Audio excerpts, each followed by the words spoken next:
साथियों नमस्कार, मैं राम प्रताप सिंह कुशवाहा। हमारा चैनल ज्ञान एंड नॉलेज में आप सबका स्वागत है, अभिनंदन है। चूँकि हमारा चैनल प्रकृति, पर्यावरण, जीव, पशु पक्षियों की रक्षा के लिए, संरक्षण के लिए हमेशा जागरूक रहता है और सभी को जागरूक करने का प्रयास करता है। उसी क्रम में आज बहुत ही एक मार्मिक चर्चा है, परिचर्चा है, अवश्य पूरी सुनिए। सुबह सुबह आपके घर में काँव काँव जो प्राणी करता है, जीव करता है, आज उसका जीवन खतरे में हो गया है और उसकी हत्याएं हो रही हैं।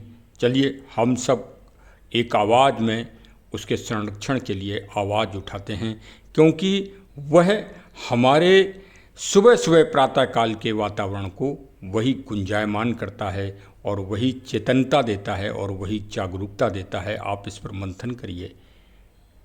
वह काँव काँव करके सिर्फ आवाज़ नहीं करता है, वो हम मानवों से कहता है, उठो, अपनी दैनिक दिनचर्या में लग जाओ और अर्जन करो। क्योंकि कौवा एक ऐसा पक्षी है जो परोपकारता का प्रतीक है। हाँ, लोग ज़रूर उसको कह रहे हैं कि ये हमारे जीवों के अंडे खा लेता है, पक्षियों के अंडे खा लेता है, लेकिन वो परोपकारता भी करता है।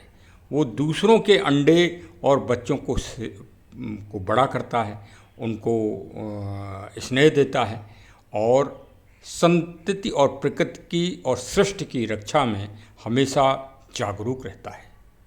साथियों, जो आज का समाचार है वो एक हत्या से संबंधित है। एक सुनियोजित रूप से एक प्लानिंग करके हजारों लाखों प्राणियों की हत्या। और वो प्राणी कौन है? भारतीय नस्ल का काला कौवा। और देश कौन है जिसने ये बीड़ा उठाया है कि 10 लाख भारतीय कौवों को, भारतीय नस्ल के कौवों को हम घेर कर मार डालेंगे। ये देश है कीनिया और केन्या, जिसकी राजधानी है नैरोबी। और जहाँ के एक और शख्सियत हैं, उनका अगर हम परिचय आपको बता देंगे तो आप पूरी तरह से वहाँ पहुँच जाएंगे।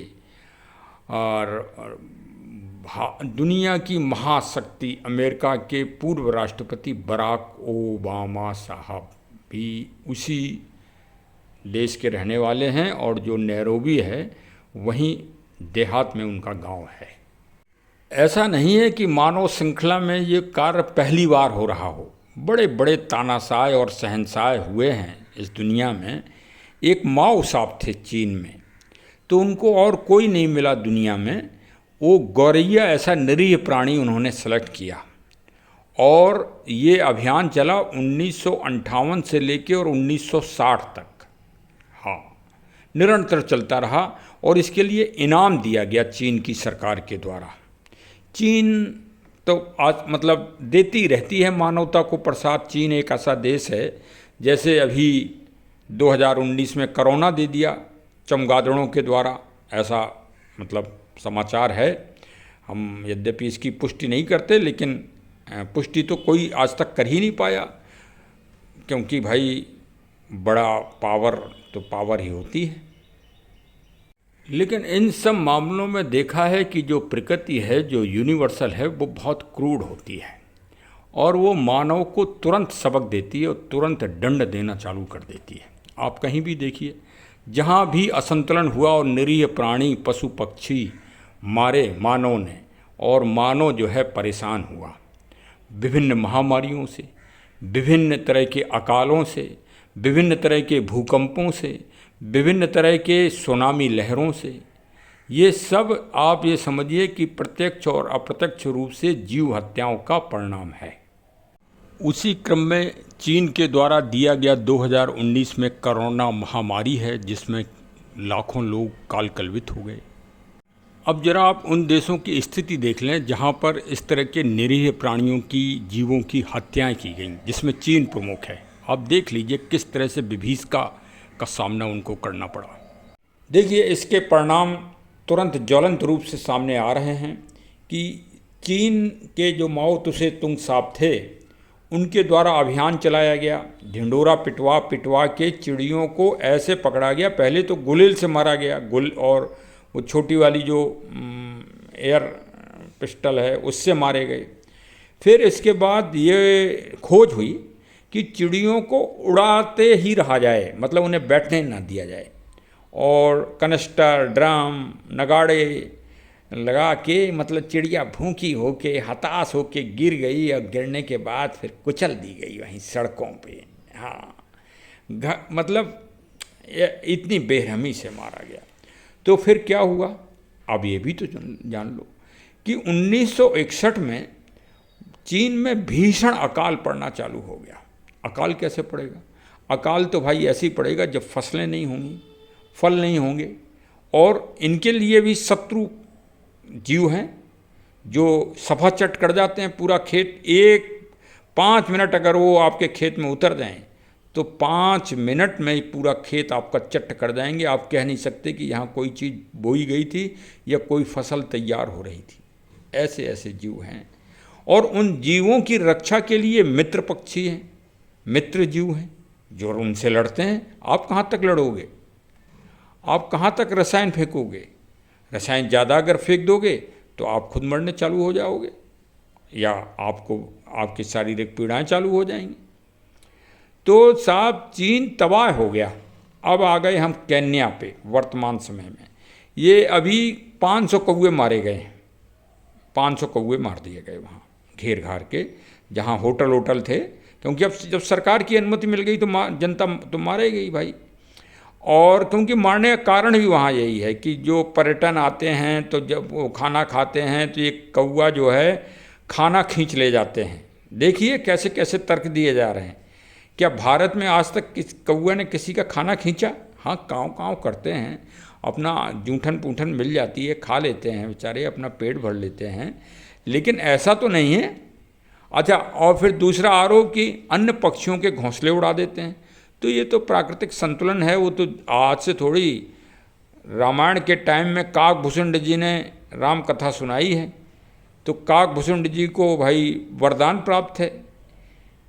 हाँ, धोखे में मत रहो, उनको वरदान प्राप्त है कि वो जो है किसी के मारे नहीं मरेंगे, और जितना मारोगे उतने ही वो बढ़ेंगे, और यही केन्या में हो रहा है। तो अब केन्या में हुआ क्या, ताज़ा घटना तो सुन लो ना। 500 कौवा मारे गए, और 5 आदमी कहाँ मरे? संसद, कीनिया की संसद को जलाने के लिए भयंकर आंदोलन हो गए हैं, और उन आंदोलनों में पुलिस ने सीधे रूप से 5 लोगों की, मतलब एक तरह से निर्मम हत्या कर दी, या उपद्रवी हैं तो भाई मारे ही गए, कानून सम्मत मारे गए फिलहाल। और पूरी संसद में आगजनी हो गई, लंका की तरह जल गई है।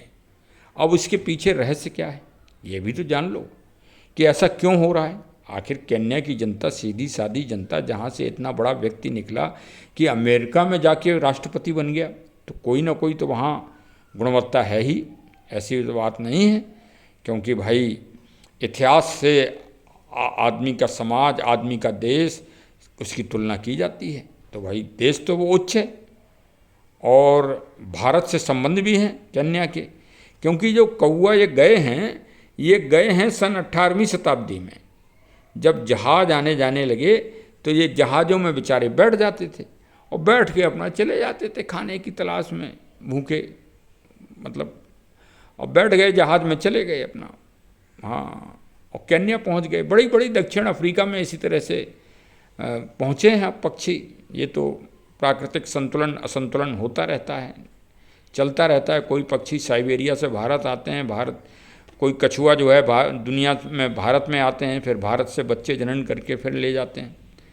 तो खैर भाई केन्या ने 500 कौवा मारे तो 5 आदमी मार दिए गए वहाँ पर, और पूरे क्षेत्र में, पूरे देश में हाहाकार मचा है। कौवा तो मर नहीं पा रहे हैं, आदमी मरना चालू हो गए। और ये उपद्रव हो क्यों रहे, अब इसका भी रहस्य जानो आप। देखिए, किसी भी देश की जनता जब ऊंचे ऊंचे सपने देखेगी और महत्वाकांक्षी हो जाएगी और आलसी हो जाएगी तथा कोई काम न करके, खुद काम न करके दूसरों पर आश्रित हो जाएगी, तो वहाँ यही होना है कि वहाँ दरिद्रता आना ही आना है। चाहे कोई भी देश हो, हमारे अड़ोसी पड़ोसी कोई भी हो, चाहे केन्या हो, तो केन्या वाले में खनिज पदार्थ बहुत ज़्यादा हैं, तो बाहरी कंपनियां आईं, विदेशों की रसा और दुनिया भर की वो कंपनियां, अमेरिकन कंपनी, और इन्होंने वहाँ दोहन चालू कर दिया और इनको पैसा देना चालू कर दिया। तो इन्होंने समझा कि हम बहुत बड़े आदमी अब हो गए हैं और अब हमारी मतलब जो आर्थिक संपत्ति है वो अब बहुत बड़े देशों के में शुमार हो गई। तो ये काम करना ही इन्होंने बंद कर दिया, काम करना बंद कर दिया। अब भाई रहन सहन का स्तर तो ऊंचा हो ही गया। तो इनको जो वर्ल्ड बैंक वगैरह हैं, IMF वगैरह हैं, वहाँ से कर्जा लिया इन्होंने ऊंचे दामों पे। अब कर्जा लेने के बाद उन्होंने शर्तें रखें कि ठीक है, हम आपकी जनता आपकी भूखों मर रही है, आपके पास पैसा नहीं है, हम पैसा तो देंगे आपको, लेकिन हमारी शर्तें होंगी। हाँ, उन शर्तों के आधार पर जो है हम पैसा दे देंगे आपको। तो उन्होंने कहा शर्तें क्या होंगी? बोले ये शर्तें ये होंगी कि आप चाहे कुछ भी करो, अपनी जनता में टैक्स बढ़ाओ, आप महंगाई बढ़ाओ, आप कुछ भी करो, हमको इतने निर्धारित समय में जो पैसा लिया है उसका इतना ब्याज आप देते रहो। अब केन्या सरकार क्या करे? भूखी नंगी सरकार, जनता त्राय त्राय कर रही है, नहीं देंगे तो भी जनता जो है बवाल करेगी। तो फिर केन्या सरकार ने टैक्स बढ़ा दिए जनता पे। तो टैक्स बढ़ा दिए तो वैसे ही वहाँ पे कंगाली चल रही थी। टैक्स बढ़ जाने के कारण जनता में त्राह त्राह हो गई, स्थिति जनता की बहुत ज़्यादा खराब हो गई। राजा मतलब या राजनीतिक पार्टी का काम ये नहीं है कि सत्ता प्राप्त हो तो आप राजस्व को बढ़ाने के लिए टैक्सेस बढ़ा दें। हाँ, टैक्सेस बढ़ते हैं क्योंकि हर साल महंगाई बढ़ी जाती है, लेकिन वो क्रमगत रूप से बढ़ाइए, थोड़ा अपना भी विवेक लगा के। तो केन्या की स्थिति यह है कि आज केन्या तबाही पर हो गया है। भाई केन्या सरकार जी, मैं आपसे निवेदन करता हूँ कि कौवा जो भारतीय नस्ल का हो या विदेशी नस्ल का हो, कौवा कई नस्लों के भी होते हैं, हम आपको ये भी बता दें। दुनिया में कौवे जो है 4-5 मिसाल वो हैं अलग अलग उस किस्म के। सीलोन कौवा होता है, एक कोलंबो कौवा होता है, एक ग्रे नेक्ड कौवा होता है, और भारत में तो एक जमुना पारी होता है, एक गंगा पारी होता है। दोनों कौवों की पहचान भी अलग अलग होती है। हाँ, और भाई कौवे का तो आध्यात्मिक महत्व आपको हमने बता ही दिया कि उन्होंने श्री राम जी का चरित्र सुनाया है गरुड़ जी को अहंकार दूर करने के लिए। तो हम भी भाई केन्या सरकार आपका अहंकार दूर कर रहे हैं कि चीन की तरह नौबत ना आए कि भारत से फिर आपको कौवा मंगाने पड़े प्राकृतिक संतुलन के लिए। हाँ, चीन ने भी माओ साहब का जो घमंड था वो चूर हो गया था, और फिर उन्होंने 2.5 लाख गौरैया रसिया से मंगाई थी, तब वहाँ फसलें चालू हो पाई थी। एक और देश है अपना भारत के पड़ोसी देश बांग्लादेश, वहाँ आजकल सांप ही मारे जा रहे हैं। हाँ, वाइपर सांप और जाने कौन कौन से सांप जो है वो आजकल मारे जा रहे हैं, वहाँ पर घेर घेर के मारे जा रहे हैं। तो वहाँ चूहों की संख्या बढ़ गई है। अब नई जो है वो आ गई समस्या, क्योंकि टेक्सटाइल का काम बांग्लादेश में ज़्यादा होता है, तो अब चूहे सारे अच्छे अच्छे रेशम वाले कपड़े सब कुतर जाते हैं और फसलें चपाचट किए दे रहे हैं। तो भाई हमारा चैनल तो प्रकृति का संरक्षण, जलवायु परिवर्तन के दंश और पर्यावरण संतुलन के लिए विशेष लोगों को जागरूक करता है।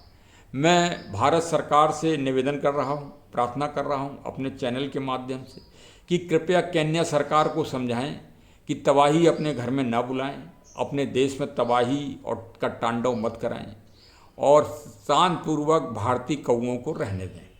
और यदि वो वहाँ नहीं रहने दे रहे हैं और हत्या कर रहे हैं उनकी, तो मैं भारत सरकार से निवेदन करूँगा कि यदि आप अफ़गानिस्तान से और यूक्रेन से और फिलिस्तीन से आदि देशों से भारतीय नागरिकों को आप ला सकते हैं तो आप इंतज़ाम करिए और काला कौवा को सुरक्षित बुला के और जंगलों में छोड़िए, लेकिन हत्या मत होने दीजिए। आप आज ही निवेदन करें एम्बेसी से और किसी भी तरह की हत्या ना होने दें। वो उनका भी परवरिश करें, अपनी व्यवस्था करें, नेट एट बनवाएं और व्यवस्था करें, लेकिन उनको भी वहाँ रहने दें, क्योंकि वो प्रकृति संतुलन के भी एक आधार स्तंभ हैं। ऐसा नहीं है कि उनसे इतने भारत और बांग्लादेश, पाकिस्तान, थाईलैंड, जहाँ जहाँ श्रीलंका, जहाँ जहाँ काला कौवा पाया जाता है, तो क्या वहाँ अन्य जीव नहीं है?